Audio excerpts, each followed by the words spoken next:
Hello guys, நீங்க பார்க்குறது Tamil anime and நான் தான் உங்க சென்பாய்.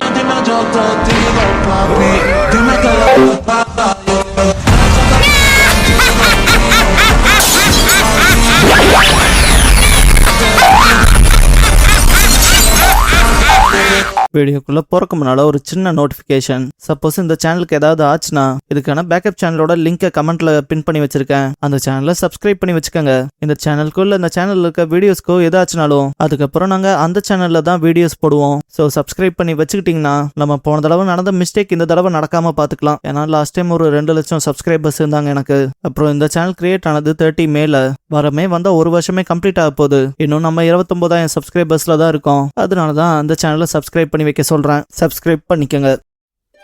இந்த வீடியோல ஒன் பீஸோட எபிசோட் 293 பார்க்க போறோம். எடுத்ததும் bubble master Kalifa the soap drop closes in on நாமின்கிற இந்த எபிசோடோட டைட்டில் போடுறாங்க. குமடோரி சாப்பரோட டிரான்ஸ்ஃபர்மேஷனை பார்த்து பயந்துருப்பான். இது உன்னோட டெவில் ஃப்ரூட் டிரான்ஸ்ஃபர்மேஷனால வந்த பவர்னு தெரியுது, ஆனா நீ டெவில் போலவே இருக்க, எனக்கு இது பிடிச்சிருக்கு நண்பான்பான். சாப்பர் உருவத்தை பார்த்துட்டு குமடோரி, நீ இப்போ ஒரு டெவிலோ இல்ல டீமனோ, ஒரு ரியல் மேன் எப்பவும் தன்னை சரண்டர் பண்ணிக்க மாட்டான். நான் குமடோரி த லயனா உன்னை அடிச்சு காலி பண்ண போறேன்ட்டு ஷேவ் யூஸ் பண்ணுவான். அப்படியே சாப்பர் உடம்பு கிட்ட போயிட்டு ஃபிங்கர் பிஸ்டல் பண்ணி தொலை போடலான்னு பார்ப்பான். பட் ஒண்ணுமே பண்ணிருக்க முடியாது. இதுக்கப்புறம் மூன் வாக் பண்ணி ஷீஷி கபாப் பண்ணுவான். பட் தூசி பட்ட மாயம் கூட இருக்காது சாப்பர் மேல. குமடோரி என்ன எக்ஸ்ட்ரீம் கொண்டு வந்துட்ட, நான் என்னோட ஸ்பெஷல் அபிலிட்டியை பயன்படுத்த போறேன்ட்டு லைஃப் ரிட்டன் ஹேர் பைண்ட் பண்ணலான்னு பாப்பான். பட் சாப்பர் கத்துற சத்தம் கேட்டு ஒரு மாயம் அப்படியே நடுங்க ஆரம்பிச்சிருப்பான். அவனோட ஹேர் பைண்டே அவனோட பேச்சை கேட்காதபடி ஆயிரும். குமடோரி என்னோட கான்சியஸ்னஸ் இது கத்துற சத்தத்தை கேட்டு இங்க இருந்து தப்பிச்சு ஓடி போய் பொழைச்சுக்கன்னு சொல்லுது. ஆனா நான் இங்க இருந்து போறதா இல்ல, தயவு செஞ்சு என்ன தடுக்காதீங்கம்மா. ஒரு ஆம்பளை ஒரு சில நேரம் நேருக்கு நேரா மோதிர பேட்டில்ஸ் வரும், கண்டிப்பா அதுல இருந்து தப்பிச்சு ஓடக்கூடாதுன்ட்டு டெம்பஸ்ட்க்கு க்ளோக் டெஸ்ட் பண்ணுவான். இதுக்கப்புறம் சாங் ஆஃப் பில்லோ பண்ணலான்னு பாப்பான். பட் சாப்பருக்கு அந்த அட்டாக்ஸ்ல எதுவுமே நடந்திருக்காது.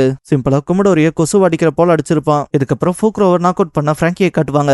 வெளியே வந்தவன் இவ்வளவு ஹார்டா இருக்கும்ல நினைக்கலான்ட்டு இவங்கிட்ட இருந்து சாவி 4ஆம் நம்பர் சாவி. ஆனா வாட்ச்மேனுக்கு சோச் கிங்குக்கும் நம்பர் 2வது சாவி தானே வேணும். இந்த விதத்துல எனக்கு தெரிஞ்சு செக்ரட்டரி கிட்ட தான் அந்த சாவி இருக்கணும். சீக்கிரம் போய் அந்த சாவி எடுக்க அவங்களுக்கு ஹெல்ப் பண்ணி ஆகணும்ட்டு மேல பாப்பான். இதுக்கப்புறம் சீன் அப்படியே கலிஃபா ரூமுக்கு மாறும். பார்த்தா அவ பாட்டுக்கு ஜாலியா குடிச்சிட்டு இருப்பா. நாமி சண்டை போட வந்திருப்பாளையா, எங்கடான்னு பார்த்தா அவகிட்ட மொத்தமா அடி வாங்கி அப்படியே படுத்து கிடக்கிற போல இருக்கும். கலிஃபா ரொம்ப வேகமா போறதா இருக்கீங்க போலயே, பட் என்ன சிம்பிளா ஈஸியா விட்டுற மாட்டேங்கன்னு நினைச்சேன். ஆனா இது என்ன இப்படி வந்து முடிஞ்சிருக்குன்ட்டு சிரிப்பா. நாம என்ன நக்கல் பண்ணாத, கண்டிப்பா அதுக்கு நான் உனக்கு திருப்பி கொடுத்தே தீருவன்பா. கலிஃபா நான் எல்லாத்துக்கும் காத்துட்டு தான் இருக்கேன், பேட்டில் எப்போ ஸ்டார்ட் ஆயிடுச்சு, வெயிட் பண்ணாம வான்பா. நாமே உங்கள்கிட்ட டெவில் ஃப்ரூட் பவர்ஸ் இருக்கு, அதுலயும் இப்ப தண்ணியில வேற பாதி முங்கி இருக்க, அதனால கண்டிப்பா உன்னால உன்னோட ஃபுல் எனர்ஜியை பயன்படுத்த முடியாதுன்பா. கலிஃபா நான் பார்த்தா ஆர்வக்கோளாறு மாதிரி தெரியுதா, இங்க பாரு என்கிட்ட என்னோட ஃபுல் பவர்ஸே இல்லைனாலும் நான் சண்டையில உன்னை விட பெட்டர் தான்ட்டு ஒரு எம்ஷர்ன்ட்டு ட்ரெஸ் மாத்துவா. நாமே எந்திரிச்சுக்கு வந்தாலும் அவளால சுத்தமா முடியாது, ரொம்ப எக்ஸாஸ்ட் ஆன போல இருப்பா. கடுப்புல என்ன நீ என்னதான் பண்ணின்னு கத்துவா. கலிஃபா சில பவர் ஹோல்டர்ஸ்க்கு இந்த மாதிரி மிஸ்டரியை விட்டு வைக்கிறதுல தானே சண்டை போடுற சந்தோஷமே அடங்கி இருக்குன்பா. நாமி சாஞ்சி ஒரு ஸ்டேட்ல பாத்துருப்பாளையா, அந்த விஷயத்தை யோசிச்சு பார்த்துட்டு மனசுக்குள்ள கண்டிப்பா அவனை அந்த நிலைமைக்கு ஆளாக்குனது இவ்வளவுதான் இருக்கணும். இவ விஷயத்துல கொஞ்சம் கவனமா இல்லைனாலும் கண்டிப்பா நிலைமை மோசமாயிரும், இல்லைன்னா அந்த சண்டை போடுறதுக்காக வந்த பாயிண்டே இல்லாம போயிரும்னு நினைப்பா. நாமிக்கு அவளோட ஸ்ட்ரென்த் திரும்ப வரப்போல இருக்கும். அதை ரியலைஸ் பண்ணிட்டு கலிஃபா கிட்ட, நீ பர்ஃபெக்ட் கிளைமேட் ஆக்டோட பவர்னா என்னன்னு பாப்ப, நான் சாதாரண கியூட் ஃபேஸ் உள்ள ஒரு சாமிங்கான பொண்ணு நினைச்சிட்டு இருக்கல, நான் என் பவரை காட்டுறேன்னு நினைப்பா. இந்த பாயிண்ட்ல அவளால அவ காலையும் நகர்த்த முடியும். கரெக்டா அங்க கலிஃபா ட்ரெஸ் மாத்தவும் நாமையும் எந்திரிச்சிருப்பா. தண்டை சார்ஜ் பண்ணிட்டு ஸ்விங் ஆம் பண்ணி அட்டாக் பண்ணலான்னு வந்திருப்பா. அட்டாக் ரொம்ப ப்ரூட்டலா இருக்கும், பட் கலிஃபா தப்பிச்சிருப்பா. நாமையும் சிரிச்சுட்டு கலிஃபா பின்னால வந்ததை நோட் பண்ணவும் அவ அந்த வெப்பன் செமையா தான் இருக்குன்பா. கையில கிளவுஸ் போட்டு, ஆமா இது மேல என்ன கிளவுட்ஸ் ஆன்பா. நாமி அப்புறம் என்ன சும்மா வாங்க படுத்து கிடந்தான்ட்டு தண்டர் போல்ட் டெம்போ பண்ணிருப்பா. அட்டாக்கே ரொம்ப வெறித்தனமா இருக்கும். நாமினி என்ன குறைச்சு மதிப்பிட்டு உன் மேல ரொம்ப கான்பிடண்டா இருந்தது ஓன் தப்புன்பா. ஒன்ஸ் புகையெல்லாம் காய்ச்சதுக்கு அப்புறம் பார்த்தா CP9 பெரிய சைஸ் சோப் இருக்க போல இருக்கும். நாமியே முன்னால இருக்க விஷயத்த பார்த்துட்டு வாய பொழந்திருப்பா. பார்த்தா கலிஃபா அந்த சோப் மூலமா தப்பிச்சிருப்பா. பார்க்க போனா என் பவரை பார்த்து சர்ப்ரைஸ் ஆயிட்ட போலயே, நான் வீட்டுக்குள்ள லைட்னிங் வந்து தாக்கும்னு நினைச்சு பாக்கலேன்பா. நாமே அவளை கார்ட் பண்ணிட்ட விதத்தை பார்த்தா அது என்னங்கிற குழப்பம் தான் லைட்டா இருக்கு. அண்ட் அதுல இருந்து பபிள்ஸ் வேற வந்துச்சேன்பா. கலிஃபா நீ இந்த மிஸ்டரியை சால்வ் பண்ணணும்னா கண்டிப்பா என்ன தோக்கடிக்கணும், ஆனா அதை உன்னால கண்டுபிடிக்க முடியாதுன்னு நினைக்கிறேன்பா. நாமே உன்னோட கார்ட்ல இருந்து பபிளா வந்துச்சு, எனக்கு தெரிஞ்சு அது சோப் போல இருந்துச்சு, அதனால நீ பபிள் ஃப்ரூட் ஏதாவது சாப்பிட்டிருக்கியான்னு கேப்பா. கலிஃபா உனக்கு என் பவர்ஸ் தெரிஞ்சாலும் கண்டிப்பா என்ன எதிர்த்து உன்னால எல்லாம் ஜெயிக்க முடியாதுன்றவா. நாமே மனசுக்குள்ள அப்ப நான் சரியா தான் கண்டுபிடிச்சிருக்கேனான்ட்டு,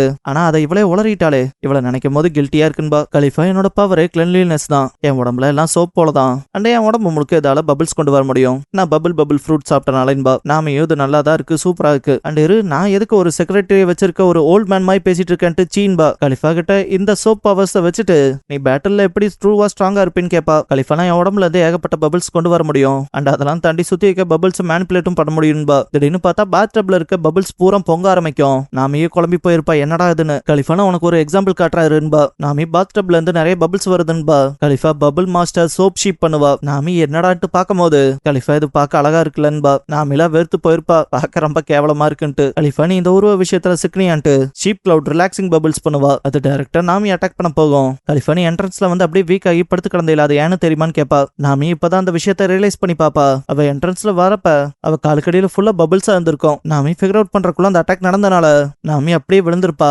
கலிஃபா ஃபிகர் அவுட் பண்ண லேட் பண்ணிட்ட போல என்பா. நாமி என்னோட ஸ்ட்ரென்த் கம்ப்ளீட்டா ட்ரைன் ஆகிற போல இருக்கு. இதேதான் இதுக்கு முன்னாலே நடந்திருக்கு. அதுவும் அந்த பபிள்ஸ் மேல கால் வச்ச பண்பா. கலிஃபா சீக்கிரமே அந்த பவரோட ட்ரூ ஹாரர் என்னன்னு தெரிஞ்சு போயிட்டு நாமியே வந்து கிக் பண்ணிருப்பா.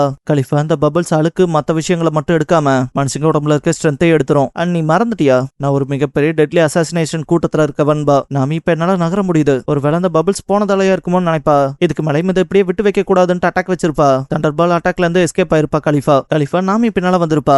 அந்த வெப்பன் பயங்கரமா தான் இருக்கு, ஆனா இதெல்லாம் பத்தாதுன்பா. இந்த பாயிண்ட்ல கலிஃபா கோல்டன் பபிள்ஸ் பண்ணிருப்பா. அவ கை வச்ச இடம் பூரா சாஞ்சி உடம்பு எப்படியாச்சு அதே போல ஒரு பலூன் மாதிரி இருக்கும். நாமி அட்டாக் பண்ண பாத்திருப்பா. கலிஃபா தப்பிச்சிருப்பா. பட் நாமினால அவளோட காலை கண்ட்ரோல் பண்ண முடியாத மாதிரி இருக்கும். அப்படியே ஸ்லிப் ஆகி விழுந்துட்டு என் காலுக்கு என்னாச்சுன்பா. கலிஃபா நான் என்னோட பவர்ஸ் மூலமா பியூட்டிஃபுல் கிளாஸ் ஆக்குவேன். அதனால உன்னோட ஸ்கின்னை நான் தான் ஷைன் பண்ணேன். இதே போல நான் உன் உடம்புல இருக்க ஒவ்வொரு இன்ச்சஸையும் மாத்த முடியும்பா. நாமிக்கெல்லாம் இதை கேட்டு அல்லு இருக்காது. சாப்பர் அந்த பக்கம் வெறி பிடிச்ச மாதிரி கத்துவான். குமுடோரியா வாங்கின ஒரு அடிக்கு அப்படியே கலங்கி போன மாதிரி நிப்பான். சாப்பர் குமுடோரியை ஸ்மெல் பண்ணிட்டு அவன் பக்கம் திரும்புவான். குமுடோரி ரொம்ப எக்ஸாஸ்ட் ஆன போல இருக்கும். சாப்பர்ல கிட்ட போயிட்டு கை வாங்கும் போது குமுடோரி அயன் பாடி பண்ணி தப்பிக்கலான்னு பாப்பான். பட் சாப்பர் அப்படியே உட்காந்து அவனை கண்ணா பின்னான்னு குத்த ஆரம்பிச்சிருப்பான். இந்த இடத்துல அவன் கொடுக்குற அந்த கிரௌலிங் சவுண்ட் இருக்கு இல்லையா, அது ரொம்ப பயங்கரமா இருக்கும். இதுக்கப்புறம் இதே இடத்துக்கு மேல பிராங்கி ஏறி வரதை காட்டுவாங்க. முதல் வேலை உள்ள போனதும் கோலை வேற பிளனிஷ் பண்ணணும். அதுக்கப்புறம் அவங்களுக்கான பேக்கப் வேற கொடுக்கணும். அப்புறம் அந்த ரெயின்டியருக்கு வேற என்னாச்சுன்னு பாக்கணும்ட்டு போவான். திடீர்னு சிவர் உடஞ்ச போல இருக்கும். பிராங்கியோ என்னடா இம்பாக்ட் ஆகுதுன்னு பார்க்க வந்திருப்பான். பார்த்தா சாப்பர் குமுடோரிய தலையை பிடிச்சு தூக்கிட்டு வந்திருப்பான். பிராங்கி அவன் ஃப்ரிட்ஜுக்குள்ள இருந்த CP9 மெம்பர் தானேட்டு பாப்பான். சாப்பர் பிடிச்சிருக்க விதத்தை பார்த்துட்டு என்னடா இந்த மாஸ்டர் தான் அவனை டவுன் பண்ணி இப்படி பொம்மை போல தூக்கிட்டு வந்திருக்கான்பா. சாப்பர் சிம்பிளா தூக்கி போட்டு அந்த பக்கம் பார்க்கும்போது பிராங்கி இது என்னடான்ட்டு பாப்பான். டக்குன்னு காஸ்டியூம் நோட் பண்ணிட்டு இது சாப்பர் தான்ங்கிறத ரெக்கக்னைஸ் பண்ணிருப்பான். சாப்பர் கிட்டே நீ ஒன்னும் அந்த டியர் கொரிலா கிடையாதுலன்பா. சாப்பர் பயங்கரமா தாக்கியிருப்பான். குமுடோரி அந்த பக்கம் பறந்து போய் விழுந்திருப்பான் இல்லையா, அதை பார்த்து government officials and marine officers இது குமுடோரி CP9 சேர்ந்தவர் தானே, இவர் இப்படி அடிச்சு பறக்க விட்டது யாரான்ட்டு தகச்சு போய் நிப்பானுங்க. பிராங்கி சீரியஸா அது என்ன எலவடான்பான். சாப்பர் திடீர்னு மேல ஏற ஆரம்பிச்சிருப்பான். ராபின் அந்த பக்கம் ஏதோ வாய்ஸ் கேக்குதேன்ட்டு திரும்பி இருப்பா. ஸ்பாண்டம் எதுக்கு திரும்புற, ஏய் நான் பேசுறது கேக்குதா இல்லையான்ட்டு. ஏமா இங்க பாஸ் பண்ண வேண்டியது நான் தான், இங்க பாரு சொல்றத கேளு வான்ட்டு. ஏய் லூச்சி அவளை முதல்ல இழுத்துட்டு வாடா, முடிய பிடிச்சி இழுத்துட்டு வந்தாலும் ஓகே தான்பா. லூச்சி அதான் ஆர்டர் கொடுக்குறாங்களா வான்னு இழுத்து தள்ளி விடுவான். பாண்டம் நீ ரொம்ப டெலுஷனல்ல தான் இருக்க, அந்த ஸ்ட்ராஹெட் வந்து உனக்கு காப்பாத்துவா நம்புறே என்னன்ட்டு சிரிச்சுட்டு நீ என்ன அந்த வீக் லுக்கிங் ஆனா அந்த பைரட் வந்து உனக்கு காப்பாத்திடுவான்னு நம்பிட்டு இருக்கியா. இங்க பாரு அப்படியே நடந்த எக்ஸ்ப்ளோஷன் ஜஸ்ட் ஒரு இமேஜினேஷனா தான் இருக்கணும். எவனோ ஒன்னு இங்க காப்பாத்தலாம் வரமாட்டான். வேணும்னா நீ அங்க கேட்ஸ் ஆஃப் ஜஸ்டிஸ் போற வரைக்கும் இப்படி கனவு வேணா கண்டுட்டு வரலாம். ஆனா நீ அதுக்குள்ள கேட்ஸ் ஆஃப் ஜஸ்டிஸ் தாண்டி இருப்ப. The bridge of hesitation gates of ஜஸ்டிஸ்க்கு ஃப்ரண்ட்ல இருக்கு. அதுல அண்டர் கிரவுண்ட் பேசேஜ் வழியா தான் போக முடியும். நம்ம ஃபர்ஸ்ட் பாதி பிரிட்ஜை கடக்கணும். அங்க போய் மீதி பாதி பிரிட்ஜை ஓபன் பண்ணதும் நம்ம கேட்ஸ் ஆஃப் ஜஸ்டிஸை தாண்டி இருப்போம். ஒன்ஸ் நீ உள்ள போனதும் கேட்ஸ் மூடிச்சுன்னு வச்சுக்க, உனக்குல நம்பிக்கைங்கிற உணர்வே போயிருக்கும். அதுக்கப்புறம் ஹோப்பே வராது, உன்னால வெளியவும் வர முடியாதுன்பா. இதே இடத்துக்கு லூஃபி ஓடி வரதை காட்டுவாங்க. ஸ்பாண்டம் நீ உள்ள போனது உனக்கு குற்ற உணர்ச்சி மட்டும்தான் இருக்கும். நீ பண்ண பாவ செயல்களுக்கு நீ காலம் பூரா அனுபவிப்ப. அண்ட் இதெல்லாம் உண்மைன்னு உனக்கே தெரியாதா நீக்கோ ராபின்ட்டு சிரிப்பான். ராபின் வருத்தத்தோடவே அந்த பக்கம் பார்த்துட்டே தான் இருப்பா. பாண்டம் கத்திட்டு இருக்க இதே சமயத்துல லூஃபி ஓடி வருவான் இல்லையா, அந்த சத்தத்தை லூச்சி நோட் பண்ண போல இருக்கும். பாண்டம் முதல்ல கால் எடுத்து வச்சு நீ பாட்டுக்கு நடந்து வா, இப்படி சூனியக்காரி போல நின்று எங்க டைம் வேஸ்ட் பண்ணாதேன்பா. லூஃபி வராங்கிற விஷயத்த நோட் பண்ணிட்டு சந்தோஷப்படுவான். லூஃபி ஆணு வெறி பிடிச்ச மாதிரி கத்திட்டு வந்துட்டு ராபின்னு கத்துவான். அத ராபின் இங்க சென்ஸ் பண்ற போல காட்டுவாங்க. லூச்சி தான் இந்த விஷயத்துல சந்தோஷப்படுவான். பாண்டம்க்குலாம் அல்லு இருக்காது. ராபின்ல சிரிச்சுட்டே பின்னால திரும்பி பார்க்கும்போது பாண்டம் எனக்கு ஒரு குரல் கேட்டுச்சு. ஆமா அந்த குரல் யாருது, யாரா வரான்ட்டு பதறுவான். லூச்சி நீங்க இன்னைக்கு ராபினை கூப்பிட்டு போங்க, வரவன் விஷயத்த நான் கவனிச்சுக்கிறேன்பா. லூஃபி ஓடி வர வழியில முன்னால இன்னொரு டோர் இருக்கதை பாப்பான். இதுவும் அயன் டோரா தான் இருக்கணும்ட்டு அதையும் ரேஜோட உடைச்சிட்டு உள்ள வந்து பார்க்கும்போது லூச்சி முன்னால காத்திருப்பான். இந்த ஸ்பேஸ் என்ன ஓபன் டப்பா இருக்குன்ட்டு லூஃபி நான் எங்கடா இருக்குன்ட்டு பார்த்துட்டு லூச்சியை நோட் பண்ணிருப்பான். டே புறாக்காரா என்ன இங்கதான் இருக்கியான்பா. லூச்சி நீங்க வந்ததுல சந்தோஷம்ட்டு சிரிப்பான். இதோட இந்த எபிசோட் முடிஞ்சது. லூச்சி கையால ஆல்ரெடி லூஃபி அடி வாங்கியிருக்கான் இல்லையா, இப்ப நடக்க போற பேட்டில்ல உங்களோட சப்போர்ட் யாருக்குங்கிறத சொல்லுங்க. அண்ட் உங்களுக்கு யார் ஜெயிப்பான்னு தோணுதோ அவங்க பேரை கமெண்ட் பண்ணுங்க. அண்ட் கடைசியா ரீசவுண்டிங் பேட் நியூஸ் பஸ்டர் கால் இன்வோக்டுங்கிற எபிசோட தான் ஒன் பீஸ்ல அடுத்து பார்க்க போறீங்கன்பா லூஃபி. நம்ம சேனலுக்கான வாட்ஸ்அப் சேனல், இன்ஸ்டாகிராம் பேஜ், அப்புறம் டெலிகிராம் சேனல்லாம் இருக்கு. ஃபாலோ பண்ணாதவங்க ஃபாலோ பண்ணிக்கோங்க. டிஸ்கிரிப்ஷன்ல லிங்க்ஸ் இருக்கு. அப்புறம் நம்ம சேனலுக்கு ஏதாவது ஃபினான்ஷியலா சப்போர்ட் பண்ணணும்னு நினைச்சா இந்த QR இல்லைன்னா UPI ID மூலமா சப்போர்ட் பண்ணலாம்.